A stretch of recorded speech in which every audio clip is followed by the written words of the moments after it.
Indonesia yakin gabung OECD, kan ada Israel di situ.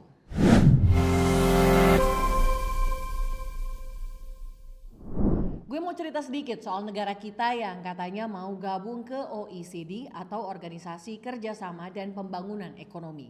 Emang OECD apa sih? Secara singkat, ini tuh organisasi antar pemerintah yang dibentuk tahun 1961 dan sekarang terdiri dari 38 negara anggota.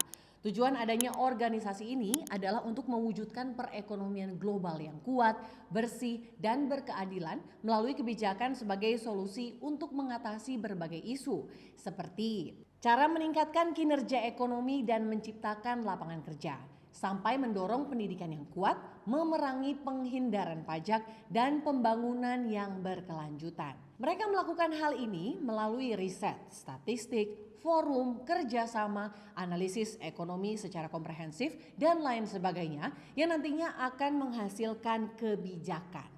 Nah, Indonesia sebenarnya udah aktif jadi mitra dan terlibat dengan proyek OECD dari tahun 2007 walaupun belum menjadi negara anggota.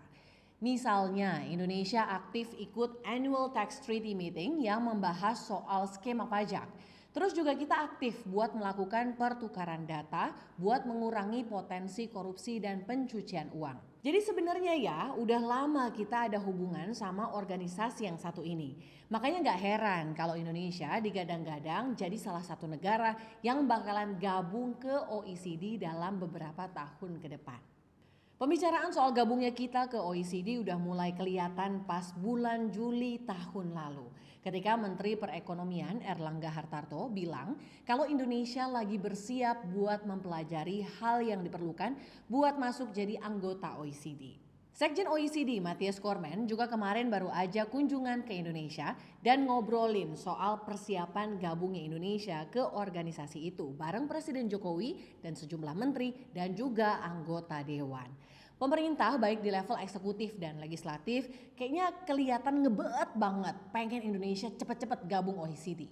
Ini tuh kelihatan dari Kepres nomor 17 tahun 2024 tentang pembentukan Tim Nasional Persiapan dan Percepatan Keanggotaan Indonesia dalam OECD yang baru-baru ini ditetapin. Nantinya tim ini yang akan bekerja biar Indonesia bisa sepenuhnya jadi anggota dalam waktu 3 tahun. Jujur, target pemerintah yang satu ini bisa dibilang cepet ya, secepat wush. Kalau ngelihat negara lain kayak Costa Rica misalnya, mereka butuh waktu sekitar 6 tahun sampai sepenuhnya bisa diterima sebagai anggota. Nah, pertanyaannya, Indonesia bisa nggak ya buat memenuhi target 3 tahun itu? Sebenarnya ada banyak tantangan yang harus kita selesain buat gabung jadi anggota OECD. Reformasi di berbagai sektor mulai dari ekonomi, sosial, melalui kebijakan anti korupsi, transparansi, dan pajak yang berkeadilan. Kalau kita lihat realitanya buat mencapai reformasi itu banyak PR yang harus dikejar sama pemerintah, terutama penerapannya karena harus sampai ke level daerah. Selain itu, ekonom dari Center of Economic and Law Studies atau CELIOS, Bima Yudhistira, juga bilang buat gabung ke OECD banyak peraturan yang harus diselaraskan dengan standar OECD, terutama terkait perizinan, persaingan usaha, dan perdagangan. Belum lagi sampai detik ini kalau kita lihat ada sentimen negatif dari beberapa pihak terhadap OECD karena ada Israel di dalamnya. Kita sama-sama tahu kalau saat ini negara Zionis itu masih terus-terusan menggempur wilayah Gaza, Palestina. Ini bikin sejumlah pihak mikir kalau Indonesia harus membangun hubungan diplomatik dengan Israel buat join OECD. Tapi ternyata untuk gabung ke organisasi ini gak ada klausul persyaratan yang mengharuskan kita buat ada hubungan dengan Israel. Mereka lebih melihat apakah reformasi yang dilakukan oleh sebuah negara udah sesuai dengan standar mereka. Nah, emang apa aja sih manfaat yang kita dapat kalau kita join OECD? Pertama, standar regulasi kebijakan ekonomi yang nantinya bisa mendorong pendapatan per kapita negara dan mengeluarkan Indonesia dari middle income trap. Misalnya, kebijakan efisiensi pajak dengan prinsip keadilan, transparansi, dan penurunan pajak untuk perusahaan bisa menarik bagi perusahaan asing agar masuk investasi dan berbisnis di Indonesia, sehingga kedepannya akan lebih banyak lapangan kerja yang tersedia. Mungkin teman-teman ada yang nanya contohnya, Nah, salah satu yang bisa jadi contoh adalah Irlandia. Negara ini punya pajak korporasi yang relatif rendah dibandingkan negara OECD lain, yakni 12,5%. Hasilnya banyak tech giant seperti Google dan Meta yang buka cabang di negara ini. Selain itu, PDB per kapita Irlandia juga saat ini ada di angka $97.900.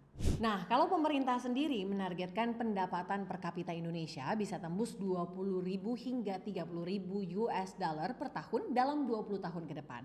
Ini tentu bisa meningkatkan kesejahteraan masyarakat ke depannya. Enggak itu aja. Sebenarnya secara posisi politik Indonesia juga bisa dibilang lebih diperhitungkan dan punya nilai lebih di mata internasional. Ini bisa jadi modal buat memperluas jaringan kita dengan negara lain baik untuk kepentingan politik maupun akses ekonomi. Kalau tadi kita udah bahas manfaatnya, ada baiknya kita juga bahas soal kemungkinan dampak negatif kalau kita gabung ke OECD. Teman-teman harus tahu, kalau gabung ke OECD itu gak gratis, alias ada iuran yang harus dikeluarin sama negara anggota.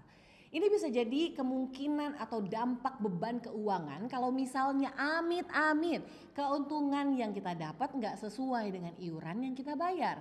Terus juga karena adanya reformasi di berbagai kebijakan, kemungkinan ada potensi polarisasi di masyarakat yang nggak merasakan manfaat dari adanya reformasi kebijakan itu.